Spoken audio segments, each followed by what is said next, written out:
emphasizing the need for religious liberty. When faith gets stronger, as it is right now, we're having a very good period of time. After some rough years, good things happen for our country. It's amazing the way it seems to work that way. And under the Trump administration, we're defending our rights and restoring our identity as a nation under God. We are one nation under God, and we always will. He also took issue with Virginia's Tim Kaine over his comments about religious liberty. The need for this commission has never been more clear than it was last week when the ineffectual senator from Virginia, a man named Tim Kaine, stated that the notion our rights come from our Creator is, quote, extremely troubling to him. Very troubling, isn't it troubling? Isn't that terrible, though? But as everyone in this room understands, it is tyrants who are denying our rights and the rights that come from God. And it's this Declaration of Independence that proclaims we're endowed by our Creator with the right to life, liberty, and the pursuit of happiness. The senator from Virginia should be ashamed of himself. Senator Bernie Sanders appeared with the Democrat Socialist candidate for mayor of New York, Zohran Mamdani, over the weekend, and said the candidate's vision for socialism should be the future for the Democratic Party. Together we will freeze make buses fast and deliver universal. We will freeze make buses fast and deliver universal. They're afraid of Mr. Mamdani becoming an example to what can happen all over this country. But even CNN can't handle Mamdani's idea of government-run grocery stores. In Kansas City, where they had a government-run grocery store, and it's been there for years, but it's on the verge of closing because it doesn't work. Frankly, the government is not that good at being in the business of being in grocery stores. So what do you say to that example? We have to prove not only the efficacy, but the excellence of this idea. Because for every one example that you can point to, there's another of another municipality today considering opening a city-run grocery store. But to me, the most important thing is the outcome. This is something I believe will work. Florida Senator Rick Scott knows a little about government-run grocery stores.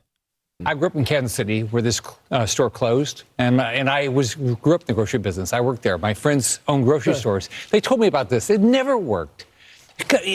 Government run anything. What does government run well? Name one thing.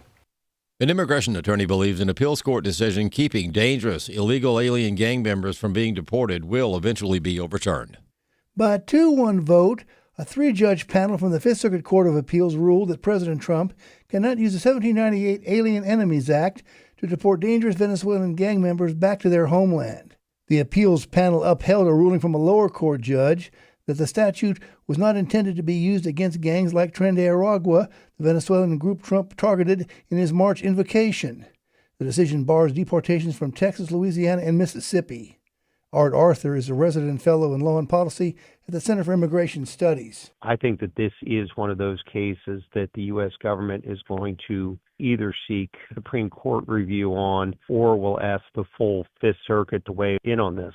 But one way or the other, this case is going to end up at the Supreme Court, and it was always going to end up at the Supreme Court because no lower court decision was really going to resolve the Trump administration's novel use of the Alien Enemies Act to remove gang members from the United States. Arthur thinks it's going to be a tight case at the Supreme Court. I think the Supreme Court is probably going to be a little nervous about expanding an act that dates the 18th century to cover these people. But I think that the Trump administration will have the better part of that argument in that these removals will stand. I'm Chad Groening. More news online at afn.net and the AFN mobile app. I'm Rusty Pugh. Are people basically good? God says in Romans 3:10, there is no one righteous, not even one. This doesn't mean that people are incapable of doing good things. It means that apart from God, our nature is bent toward self-centeredness, pride, and rebellion. We don't just make mistakes, we sin. And sin separates us from a holy God. Read Are People Basically Good? By Dr. Alex McFarland at thestand.net.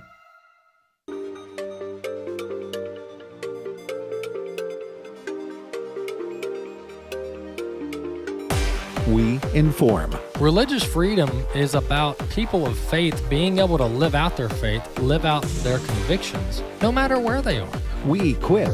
Sacred honor is the courage to speak truth, to live out your free speech. We also rejoice in our sufferings because we know that suffering produces perseverance, perseverance, character, and character, hope. This is At the Core on American Family Radio. Welcome to The Core here on American Family Radio. I'm Walker Wildmon. This is a brand new edition of the program. It's not a brand new edition, although that's the way I just pronounced it. It's a brand new edition with an E. Glad to have you with us on live radio where you can make mistakes. Welcome to live radio. This is where it's a whole different world than podcasting, and Bobby can attest to that. So, all right, folks, glad to have you with us on this edition of the program. Rick Green and myself, we host the show each week here on American Family Radio. You can subscribe, and we would encourage you to subscribe to the podcast wherever you listen to podcasts. We simply upload the show in the form of a podcast wherever you listen to podcasts each afternoon.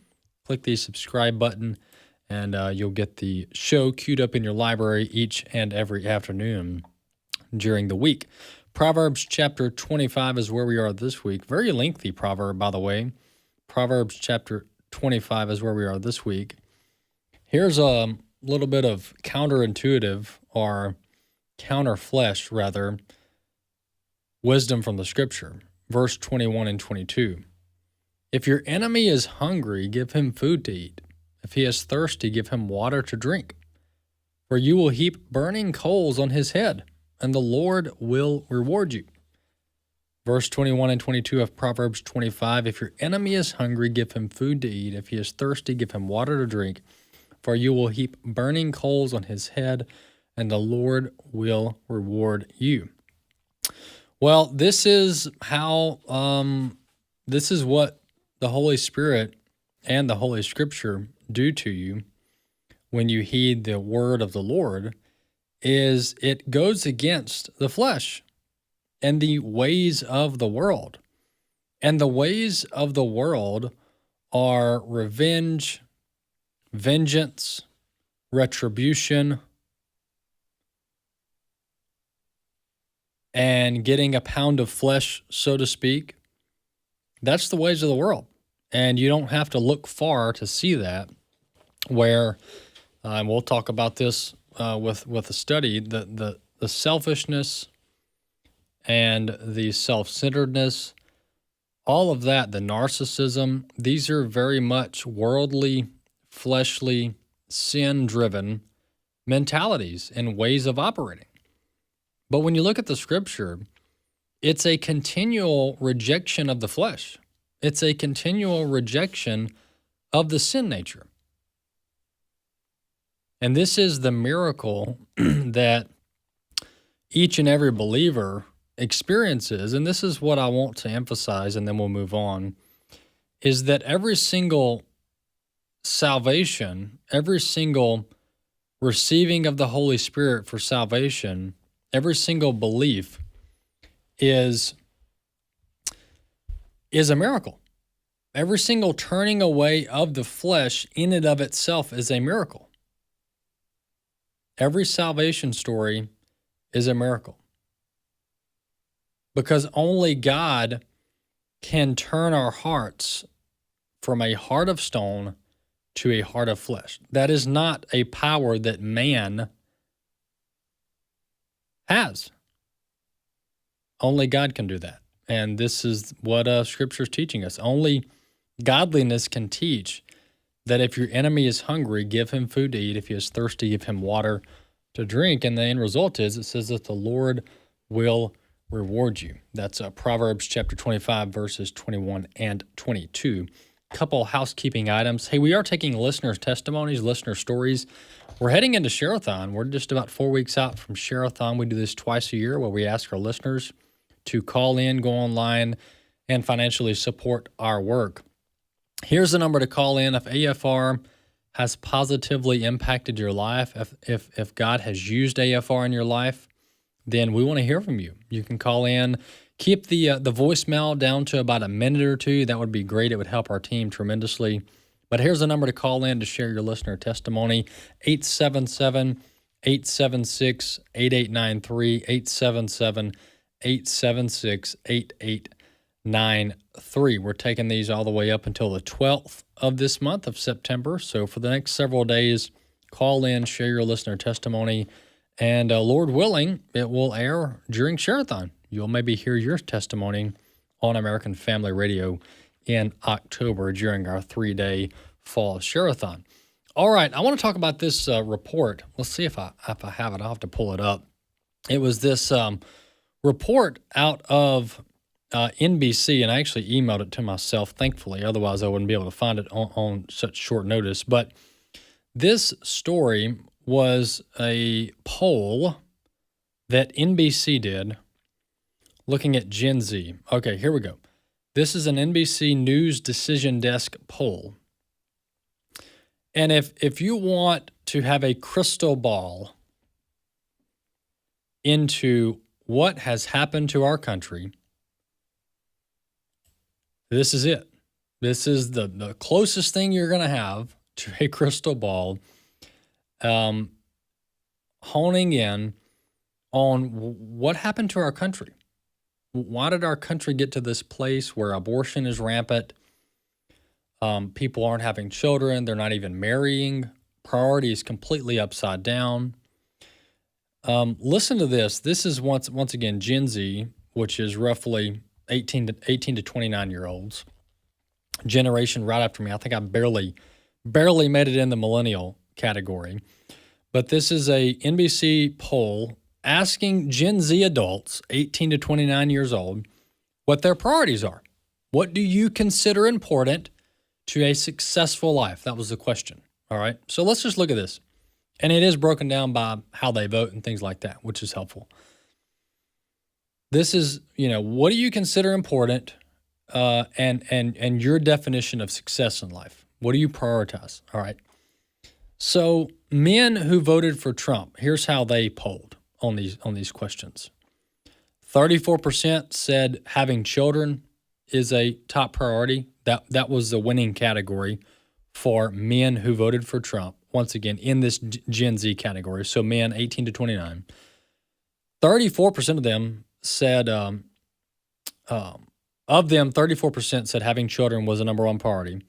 Financial independence came in at number 2 at 33%. Job and career, having a fulfilling job and career came in at 30%. Being married came in at 29%. That was the top 4 priority for men who voted for Trump within this age category of Gen Z. Having money to do the things you want, 28%. Owning a home, 26%.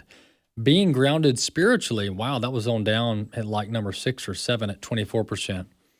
Making your family and community proud, only 23% of these men said that's a priority.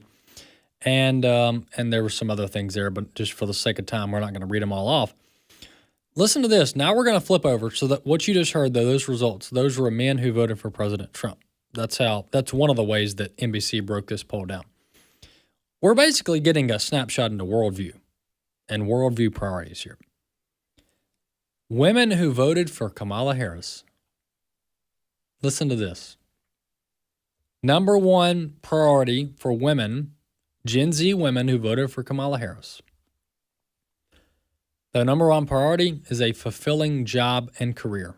51% of Gen Z women said their number one priority to have a successful life is a fulfilling job/career.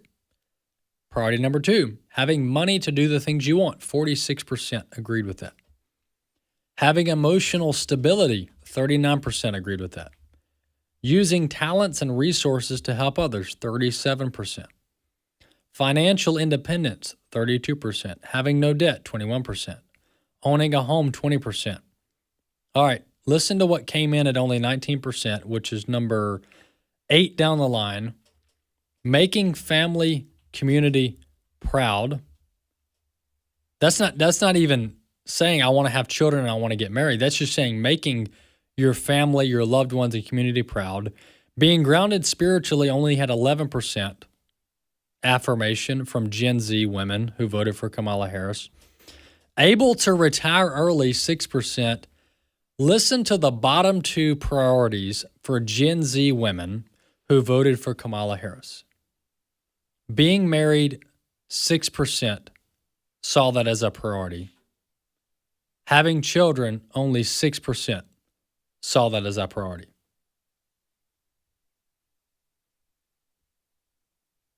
If this isn't indicative of where we are as a culture, I don't know what is. If I had to pick one thing as a quick snapshot, easy to understand synopsis of where we went wrong as a culture, and I'm speaking to myself, I'm speaking to our audience, I'm speaking to Americans. Enough of this pointing fingers and blaming the Democrats and blaming Hollywood. Look, there's plenty of blame to go around in those places. Don't get me wrong. We talk about it every day on the program. But we need to start speaking to America as a whole and stop pointing fingers at people that don't even understand godly values, expecting them to all of a sudden become regenerate.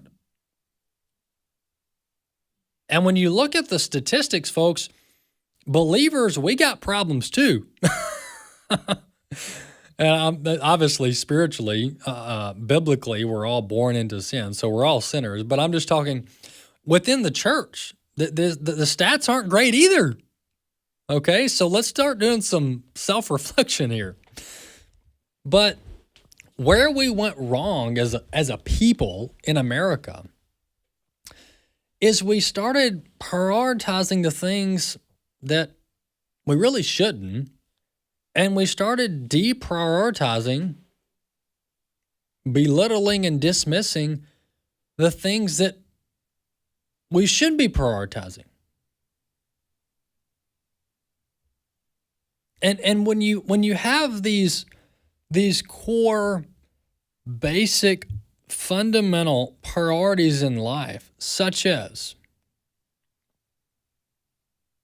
getting married, having children, starting a family, owning a home, making your family and community proud. These are core values that shaped this country for so long. Over a century, nearly two probably, when you look at the data. And let's be clear. These values and ideals aren't just American values and ideals. So let's don't get mistaken and think that this is all about patriotism and making America great again. No. These are values and ideals that are rooted in Scripture. They're eternal values and ideals. So it doesn't matter whether we're talking about America or a country in Europe or Africa.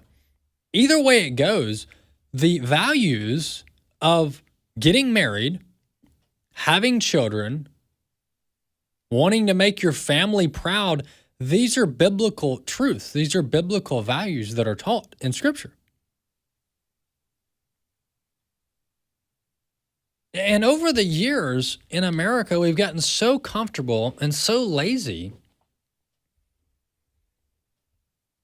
that we've got young people, at this point, they're adults, maybe not so young anymore, that think that they're going to get their ultimate life satisfaction in a job. They're going to get their ultimate life satisfaction in being able to go on vacation when they want, which at this point is like every other week. They think that they're going to get their life satisfaction from all these things that are actually proven, not just morally, but statistically as well, to not really bring about much satisfaction at all. And so as a country and a culture, until we start hammering home true biblical values that last and bring actual fulfillment, we're going to keep having generation after generation of moral failure. We'll be back. God is our refuge and strength, a very present help in trouble. My name is Abraham Hamilton III, and this is the Hamilton Minute. Psalm 46 is a popular psalm as it includes the text, "Be still and know that I am God." This was the conclusion to a psalm that previously observed, "Therefore we will not fear, though the earth gives way, though the mountains be moved into the heart of the sea, though its waters roar and foam, though the mountains tremble at its swelling." This described what looked like the end of the world. Nevertheless, the psalmist remained unshaken. He refused to allow present difficulty to cause him to forget God's past faithfulness. Virus or no virus, God is our refuge and strength. Listen each weekday from 5 to 6 p.m. Central for the Hamilton Corner with Abraham Hamilton III, Public Policy Analyst for the American Family Association. Without even seeing them show up, I could feel like the darkness. Jamie Sanchez is another Christian business proprietor who has been targeted for his faith. His Drip Cafe was opened to serve and help the homeless of downtown Denver. We believe sex outside of marriage and homosexuality is a sin in God's eyes. And the enemy and his minions decided to use that as a platform. Jesus told us persecution would come. I would see them, just the rage and the hate. I pictured them doing that at the foot of the cross to Jesus. And I just remembered what he said, "Forgive them, Father, they know not what they do." And so I had to position my heart that way. The Jamie Sanchez story is one of the videos of the Impact series at stream.afa.net. It's been a crazy, crazy ride. See Jamie's story and much more at stream.afa.net. Have you ever wanted to take a boat ride on the Sea of Galilee? Raise your hand. Yeah, but in order to do that, you have to actually go to the Sea of Galilee. Hello, this is Tim Wildmon, President of American Family Association and American Family Radio. We are going to Israel and to the Sea of Galilee, the Jordan River, where we'll have a baptismal service. We're going to the Dead Sea. We're going to Jerusalem and Bethlehem and Nazareth. A lot of the places you read about in the Bible your whole life, we're going to be seeing on our annual trip of Israel, the Holy Land. If you want more information on our tour, go to wildmongroup.com, WILDMON group.com. We also have information there about the Footsteps of Paul Greece tour. That's back-to-back with the Israel tour, so it's also in March of 2026. We look forward to seeing you on one of our tours. At the Core podcasts are available at afr.net. Now, back to At the Core on American Family Radio. Welcome to the Core here on American Family Radio. Walker Wildman here. Not the last segment, second segment, but we do have a guest with us this segment, and we're glad to have him back on the program. Utah State Representative Kent Ivory is with us. He represents District 39, and he's on to talk about the topic of federalism and how important that is for Americans to truly understand how it functions, how it works. Representative Ivory, welcome back to the program. Thanks, Walker. It's always good to be back with you. Well, Representative, we were talking coming into the program, coming out of the break, just about how when you have a friend in the White House, you don't mind the federal government kind of pushing their way around to fix problems. And much of what President Trump is doing is within his purview, within his authority, such as, the immigration issue, et cetera. But Washington, whether it's under the Trump administration or previous administrations, Washington has for a long time been meddling around in stuff that constitutionally they really don't have a business dealing in. And so remind our audience just about the fundamentals, if you will, of federalism and the role of states in the 10th Amendment. Yeah, sure, Walker. Thank you very much. We can help your listeners, viewers, memorize the Constitution in about 30 seconds. It's very, very simple. If government, which government? Ninth Amendment, right? If government. Is that something we delegated to any government? Because it says the powers enumerated shall not be construed to deny or disparage all others retained by the people. That's the great mass of governing power. So first question is, did we delegate it to any government? We don't ask that question often enough. Then the second question is, if we did delegate it to government, which one? Government far away, less accountable, less transparent. We delegated very, very few things. Government close to home, more accountable, more transparent. Our voice can be heard right at the state capitol, right with our neighbor who's our representative, numerous and indefinite. In fact, Chief Justice John Roberts, he said, we look to the states to defend their prerogatives by not yielding when they don't want to embrace federal blandishments as their own. I had to look that up. It means coaxing, coercing. Then he said, states are separate and independent sovereigns. Sometimes you have to act like it. That's where self-governing takes place. And we get that rich diversity in our states, but we stand together unified as a nation. And when we allow things to centralize, red or blue, and we go red king, blue king, we take away our self-governing voice, we take away that diversity. And then, Walker's, you and I were talking about, we set the rule that we're going to have to live by for whatever administration may come in. You know, Representative, once again, we're talking to Representative Ken Ivory. The scope creep or the mission creep of the federal government, when you look back at the original documents and the Federalist Papers, all the writings of our foundings, which are expansive, we've gotten way, way off track. We're talking, there's just a handful of core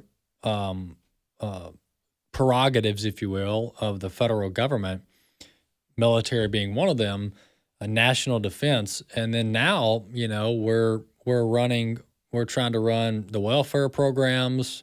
We're trying to do housing. It's just really, really problematic. And we don't do it well either. That's not a legal argument. That's just a practical argument. The government just doesn't do things well. They may do a handful of things well, but the things that they're trying to do outside of their scope are not done very well. What do states do? Give us some examples. And you've authored multiple pieces of legislation on this topic. But what do states do to just continually claw back at this point their authority? Because a lot of this stuff's just been centralized in D.C., and the majority of leadership in Washington for the last several decades hasn't been friendly to our values. Yeah, and even if they are friendly, everyone likes power.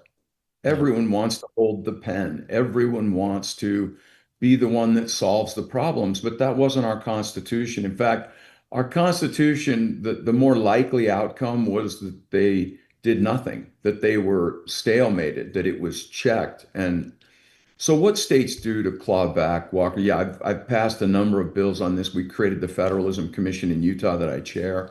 But last year, I got a call from my Speaker of the House, Mike Schultz, wonderful man, calls me right after the election last year, and he says, look, we have the opportunity of our lifetime to restore structure, not politics, structure. He says, even Gavin Newsom's talking about federalism, blue states are talking about federalism. He says, I want you to put together a plan to do that very thing. And Walker's, I thought about it. I had a blank sheet of paper from my Speaker of the House to do that very thing. Number one is we have to know what line of scrimmage it is that we're defending. I mean, imagine a football game. In fact, I was explaining federalism to a football coach I sat next to on a plane one time. He played for BYU, but he was coaching for University of Utah. Anybody that knows Utah football, that's called the Holy War, right? And so he asked me, what do I do as a state representative? I said, well, that game's a big deal. He says, yeah. Imagine, you're practicing, you get ready, Saturday morning, coach gives you the fiery speech, you run out, stadium's just packed, it's just electric, you get on the 50-yard line ready to take off, and there are no lines on the field anywhere. He said, oh man, that'd be a disaster. That's what government's like today. We don't know what the line of scrimmage is. We don't know what the first down is. We don't know what out of bounds is. We don't know what the goal line is. So number one, Walkers, we have to know what are the few things that were delegated to the federal government. What are the numerous and indefinite things reserved to the states? And what are all the tools in the toolbox? Clearly, litigation is one, but Hamilton and Madison both in Federalist 28 and 46 gave us a laundry list of things that states can do.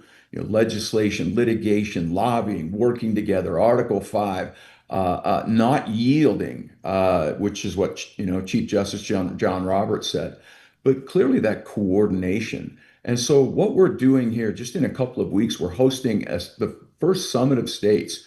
So the first pillar under that legislation was continuing education. We're developing that in Utah right now. In fact, I had a meeting this morning with our Department of Transportation, and we're developing a matrix for every agency to understand what that line of scrimmage is. And then, we're happy to export that out to other states. We have top constitutional experts working on that with us. The second pillar is an annual summit of states so that we get on the same page. Again, structure, not politics. This passed unanimously. I've got every one of our Democrats on board as well. Because if we don't restore the structure, our kids are going to live with what we leave them, our grandchildren, the decayed government, the deficit. Then the third pillar, and this surprises people, is a National Federalism Commission. There used to be one from 1952 to 1996. It was called the Advisory Council on Intergovernmental Relations. And when the states pushed back too hard on unfunded mandates because it was federally funded, they pulled the plug on it. So we want to reconstitute that by the states, funded by the states. So we have the watchdog constantly monitoring that line of scrimmage, the out of bounds, the first down, so that we keep the governing partnership in the balance that it's supposed to. Hamilton said that balance between these governing partners is essential to our liberty. Let me ask you about a few examples, some real life examples, so we can help people really put this kind of to the paper or to their life. President Trump obviously has deployed the National Guard to Washington, D.C. I know Washington, D.C. is a kind of a unique example when you compare it to other cities around the country. But he's looking at possibly deploying them to like Chicago, New Orleans, etc. What's the constitutional view of that as far as the consent of the government, the state government? What would President Trump need approval from, or who would he need approval from to deploy the National Guard to assist in law enforcement activities, for example, in Chicago, in the state of Illinois? That's a great question. Great question. So Article 1, Section 8, Clause 17 is called the Enclave Clause. Washington, D.C. is a federal enclave. It's like a federal island within the states. It's an area that was purchased with the consent of the state legislature for specific purposes. Seat of government, forts, arsenals, dockyards, other needful buildings. Federal government has complete jurisdiction. That's a word we don't talk about very often, jurisdiction. States have what is called the police power. In fact, Chief Justice Roberts in the NFIB, the Obamacare decision, he said the general power of governing possessed by the states, not the federal government, is called the police power. Now, this isn't just cops with badges and guns that go after bad guys. It includes that. But the police power, Walker, is everything that we think of as governing: health, safety, welfare, morals, education, natural resources, grow the economy.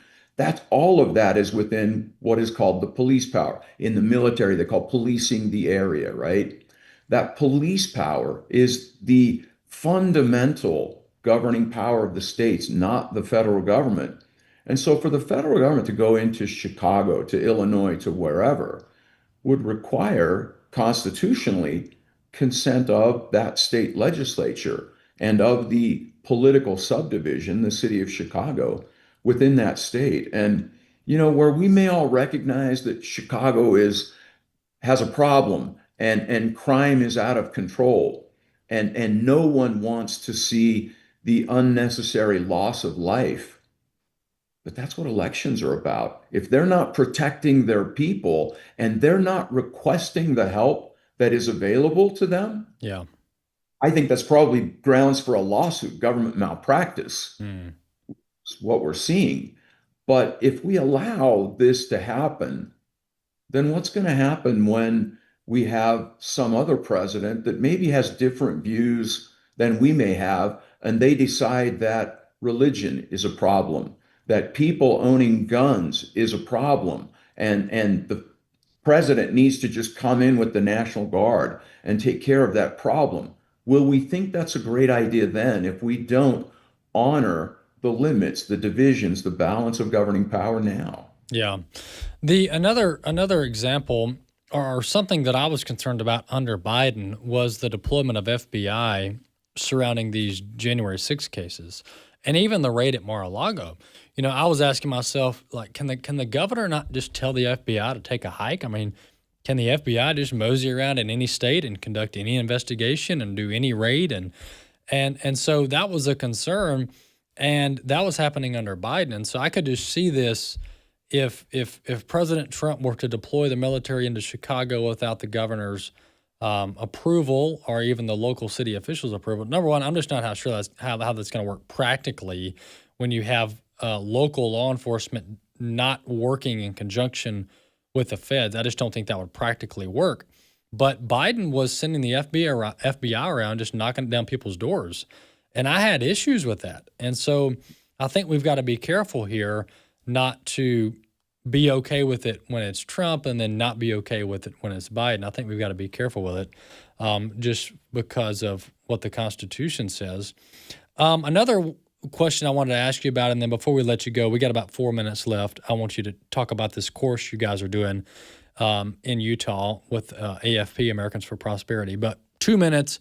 What about the tariff deployment under emergency powers? Because that's the only way President Trump's able to levy all these tariffs right now is through emergency powers. And so some people are kind of theorizing, what if a Democrat president did an emergency power on, quote, climate change and then was just slapping tariffs on all these items related to climate change? So what do you say about that? Yeah, no. I mean, we're gonna have to live by the rules that we're allowing right now, and we're gonna see that sort of thing if we don't stand up and honor the structure over the politics. We swear allegiance to the Constitution, not to a leader, not to a party, but to the Constitution, and that's our protection. And so, exactly as you say, if we're not honoring that now, and yeah, there was heartburn, and there should be, because law enforcement, policing, you want that to be honored under the jurisdiction of the state, because then you know who to hold accountable. Who at the FBI do you hold accountable? Who in any federal agency do you hold accountable when things go wrong? The sheriff, you know who that is in the next election, which is why that law enforcement falls under that jurisdiction. Yeah, quickly, the class that we're doing is called Just Say No, KNOW. And this is the 5-minute solution to restore American self-government. We teach 6 simple no's. And when you know these 6 simple principles of our Constitution, Walker, you can do your job as the sovereign in American government. That's what the people are, the sovereign. That the whole Constitution was based on us self-governing, not a spectator sport. When you know these 6 simple things, you can do your job in 5 minutes a week. We're doing that every Thursday night at 6:30. You can find out more at igovern.us. You can actually watch the classes that we started the first class last Thursday. You can go back and watch that one. You can join us this Thursday night, 6:30 Mountain Time, igovern.us. And Constitution matters, Walker. That is where our safety and our protection lies. Absolutely. Representative Ken Ivory's been with us. Representative Ivory, thanks so much for coming on the program. Thanks, Walker. All right. That's Representative Ken Ivory out of Utah talking about the issue of federalism and the 10th Amendment, states' rights, and federal overreach. This is a topic prevalent today. Almost every day there's a story related to what the federal government's trying to do, whether or not they have the authority to do it, et cetera, et cetera. And so the ultimate wisdom of the founding fathers is they knew that a decentralized governance structure was the way to go. Centralized power with the proneness of man to sin and commit evil was a problem. And so that's when we have 3 branches of government at the federal level. And this is why each state has their own rights under the 10th Amendment to operate freely. And when you look at these horror stories like Chicago, for example, well, sadly, voters there have consistently elected bad leadership. And when you consistently elect bad leadership, well, you live under bad leaders, bad results, and people are harmed. It's very sad, but that's the consequence of choosing bad leaders. So it's really a wake-up call to the voters to get control of their jurisdictions. We'll be back in a few minutes.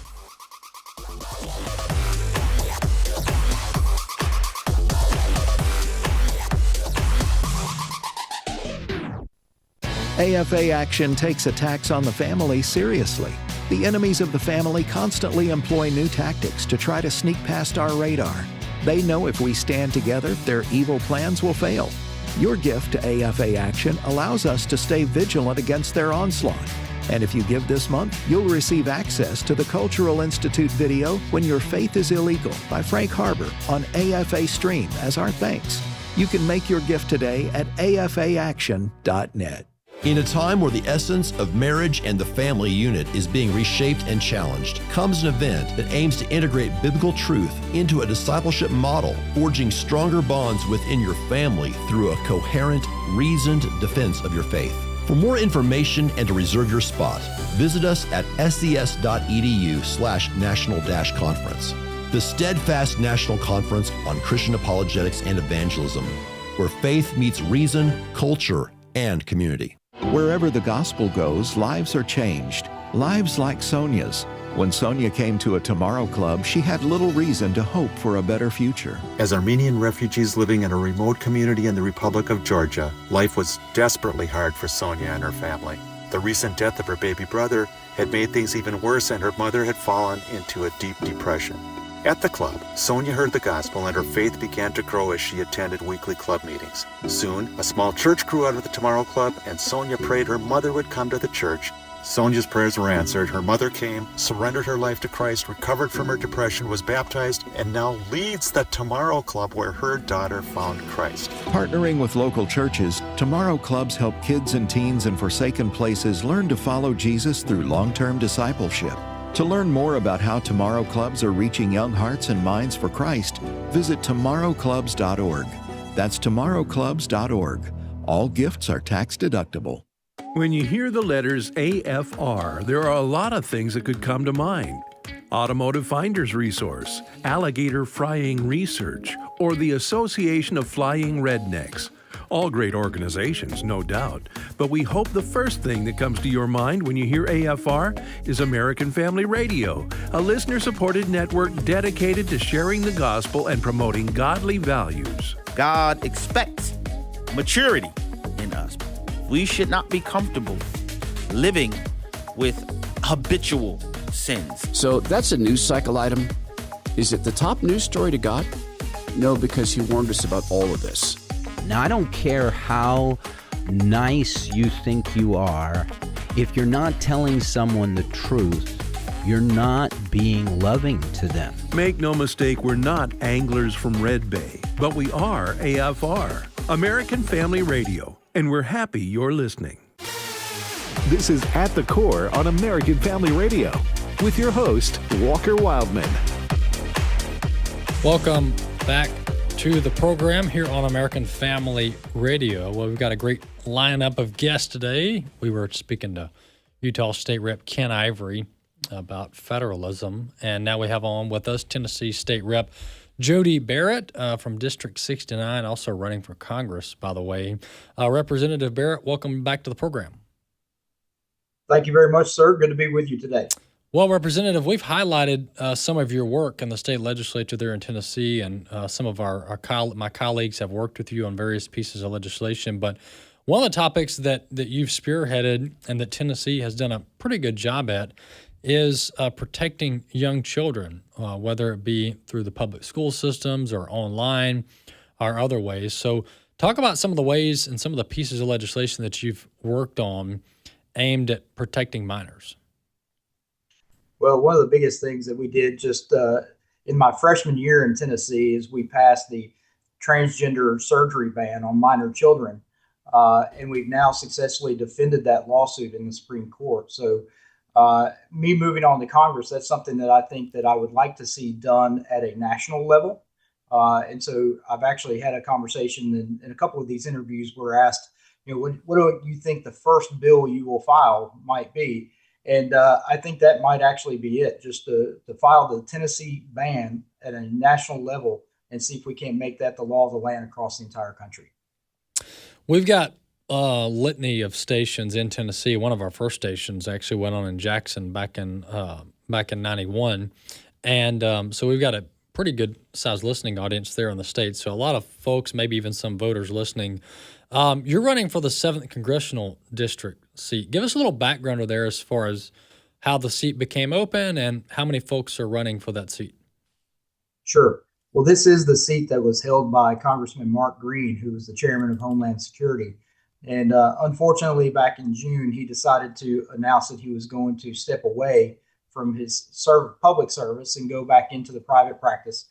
He had a business opportunity that he felt like he couldn't pass up for him and his family. So that left us in scrambling a bit here in Middle and 2 counties in West Tennessee on the other side of the river, trying to figure out what we were going to do and how this was actually going to work. And under Tennessee law, there will be a special election, so it's not an appointment by the governor. So 11 Republicans have jumped into this primary. Now I think we're down to 9 that are still, firmly running for the seat.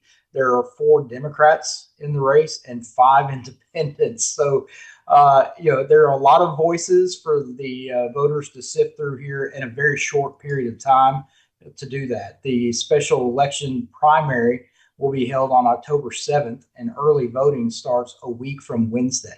So we are in the window, as they say. Let me ask you this. Do you guys have open, you might have mentioned this and I didn't hear it. Do you guys have open primaries, or are the Democrats going to have their own primary and the Republicans are going to have their own primary? How does that work in Tennessee? So you'll have 2 separate primaries for Democrat and Republicans, but under Tennessee law, you can vote in whichever primary you choose. When you show up, all you have to do is ask for the ballot that you want to vote in. You don't have to show any type of party registration or history with voting with that party at all. Yeah, that's the problem we have in Mississippi as well, and it's been used wrongly. But we had the case, the campaign back. This goes over a decade ago. I think 2014 actually, where we had Senator Thad Cochran, the late Senator Thad Cochran, and we had a kind of a Tea Party guy, Chris McDaniel, running against him. And boy, those Democrats showed up for the establishment Republican in droves in the Mississippi Delta and helped reelect the incumbent, even though it was clear that the vast majority of the votes that put the senator over the edge were Democrats. They were crossing over. They didn't really care. They just wanted to get the conservative guy not elected, and so that's unfortunate, but it can be overcome. Tell our folks what drove you to make this decision, because going from the state legislature where you've had a lot of success to Congress, that's a big move. And comes with its own set of challenges. So tell our audience why you want to run for this position. Well, it's not a want to. It's a calling, an answer to a call. I suppose both an earthly call and an eternal call. When this seat opened up, and as you said, my position in the state legislature the last 3 years, I've kind of positioned myself as the most conservative member of Tennessee state legislature. I'm the only one that's ever received a perfect 100% voting record by the Tennessee Legislative Report Card. Also got a perfect 100 from the Freedom Index by the John Birch Society this year as well. And so with that being said, when this seat opened up, several people across the district, even in counties that I don't currently represent, reached out to say, hey, you're the guy. We know that you'll fight for us. You're going to do the right thing every time. You'll stand up even against our own establishment and our own party when necessary. And so that got my wife and I looking at it, thinking about it, talking about it, and really praying hard about whether or not this was something that was right for us and our family. And the answer that we just kept getting back from the Lord was that, I was prepared for this. All of the experiences and obstacles and challenges I've faced over the last 3 years in the state legislature were all little tests to get me prepared for this opportunity, for this door to open. And I felt like I was being pushed through that door rather begrudgingly. But, we're doing the best we can to be obedient to the pathway that's been put before us. Yeah, we've got to have more fighters in Congress. That's a fact. And I'll say, the Tea Party, unfortunately, was just beat down over the years to where there's not many of those folks left. The establishment just poured hundreds of millions of dollars into defeating anybody associated with the Tea Party movement. But the conservative makeup of Congress has gotten better. I mean, you look at the Senate. I look at is how they elect their majority leader, or in some cases a minority leader. But the fact that we had a dozen U.S. senators voting against John Thune as majority leader, and for a more conservative alternative in Rick Scott, that may not seem significant, but bucking the establishment and the chosen leader prior to this kind of caucus vote, that's a big deal, which would have never happened 10 years ago. And the same thing with kind of the Freedom Caucus over in the House side in the Congress. They've gotten a lot of sway now. And so I think we're moving in the right direction, but to your point, we've got to just keep electing over and over again true conservative leaders. Representative, thanks so much for coming on. Once again, we've been talking to Representative Jody Barrett. Best of luck. Appreciate your fight there in the state legislature. Well, hey, just to point out real quick before I jump off here, you did mention the Freedom Caucus. I'm proud to have received the endorsement of the House Freedom Fund and would be joining the Freedom Caucus. No, I shouldn't say if, but when I win this election in December. Excellent. Good group of men and women in the Freedom Caucus and some great fighters there, so that's a good sign. Representative, thanks so much for coming on the program. Thank you, sir. Have a great day. Absolutely. That's Representative Jody Barrett out of the state of Tennessee running for Congress. And right now he serves District 69 in the state, and he's running for the 7th congressional seat there in the state of Tennessee. And we've got a lot of listeners there probably interested in that congressional seat. And this is one of the seats, there's a handful of them, that are having special elections or have had special elections because of either presidential appointments or, in this case, retirements. And it will affect the makeup, obviously. It will affect the makeup of the Congress. But my point in bringing that up is just the narrow margin that we have. So this will help further secure the Republican majority for the remainder of this congressional session. All right, one clip I wanted to play in relation to the Charlotte, North Carolina tragic murder of this Ukrainian refugee. I mean, this is brutal. I couldn't even watch the video, and I probably wouldn't encourage you to watch it either. But the reason I bring this in is to highlight the insane, dangerous, anti-law and order policies of Democrats and how it costs people their lives. I've been highlighting in recent weeks what President Trump's doing in Washington, D.C. to really clamp down on the lawlessness and the violent crime. And it's proving very, very beneficial, very fruitful, very safe for Washington, D.C. But this poison is just all around the country. I mean, these cities and these states that are making excuses for the criminals, going easy on the criminals, it's just outright dangerous. I don't know how else to explain it. But this murder suspect in Charlotte that stabbed this Ukrainian refugee to death on the train had a long rap sheet, over 14 arrests. It's just stunning. And the fact that we can't just look at leadership, both law enforcement leadership and city leadership, state leadership, and say, hey guys, we got a problem. You can't keep letting these repeat violent offenders out and expect nobody to suffer, nobody to be harmed, nobody to be injured. Let's listen to Kayleigh McEnany on Fox News talking about the long rap sheet and how the politicians in North Carolina are to blame for this. Clip 3. I don't know whether to be more enraged at the city council, the Democratic politicians, or the media. But when I looked at those pictures that you had up there, the 13 pictures of DeCarlos Brown, I didn't just see 13 mugshots. I didn't just see 13 deranged killers, allegedly. I saw 13 opportunities to stop him that went unanswered. This guy went to prison. You see his images there. He went to prison for 5 years on another offense. He gets out. Within 1 year of being out, he assaults his sister within 1 year. 2024, he had 3 encounters with police officers. And then his mother, who was approached by a local reporter named Joe Bruno, she involuntarily committed him, kicked him out of her house. And here's a quote she gave this local reporter. Brown's mom says that the court should have never let her son be out in the community knowing he had a mental health issue and previous arrests. This beautiful woman in her pizzeria outfit at 9:45 p.m. on a Friday night on a train should still be here today. She is not. You failed, and you failed, New York Times, because I'm on your website now. Still no story. Yeah, the media blackout was just baffling. I've never seen anything like it. And I'm not exaggerating either. I've literally never seen anything like it. We were 24 hours out from the story. And Elon Musk was posting about this, and so was Senator Cruz. Zero coverage from like a dozen outlets, a dozen national media outlets, zero coverage. And we were like 24 hours removed from the breaking of the story. Nothing. And then finally a handful of them came around like 2 days later covering it. It's absolutely sickening. And then you look at the rap sheet of this criminal and now alleged murderer, and you're asking yourself, how on earth did this guy end up back on the street?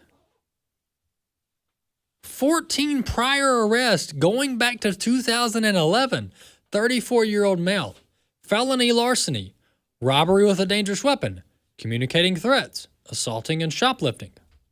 Or assault and shoplifting, rather. Served a 6-year prison sentence beginning in 2015. Released in 2022. Arrested again for assaulting his sister. His own mother involuntarily committed him and said this kid should not be on the street at the time. This man should not be on the street now. His own mother said that.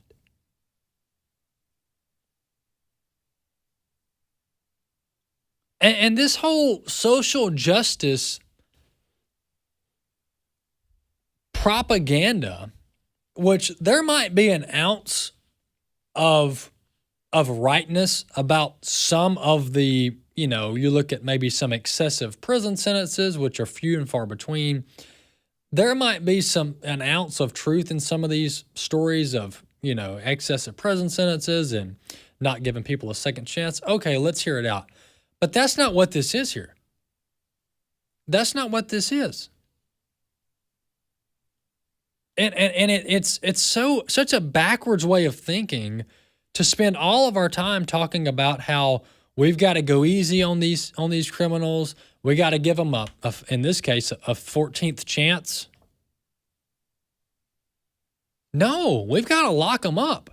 And the new Democrat talking point, which is completely cold-hearted, is we can't arrest our way out of this. Well, technically you can. Yeah. And to that I say, most of the times they come out with these smart talking points where it leaves, us, we don't know what to say. We're kind of stumped because their talking points are so clever. No. You can arrest your way out of this. You literally can. And it's called lock him up, put the toughest prison sentence you can on him, and don't let him out. That's it. I mean, they were trying to lock Trump up for 10 years for financial crimes, alleged financial crimes. A decade. The president for some, 30-year-old financial transactions. And we've got a 14-time repeat offender, felony larceny, robbery with a dangerous weapon, communicating threats, assault and shoplifting, assaulting his own sister. His mother says, get him off the streets. And these sick, twisted judges and officials let him back on the street, and now we've got a woman dead. Folks in Charlotte better wake up. Wake up. The views and opinions expressed in this broadcast may not necessarily reflect those of the American Family Association or American Family Radio. Faith, family, freedom. American Family Radio. Sometimes being an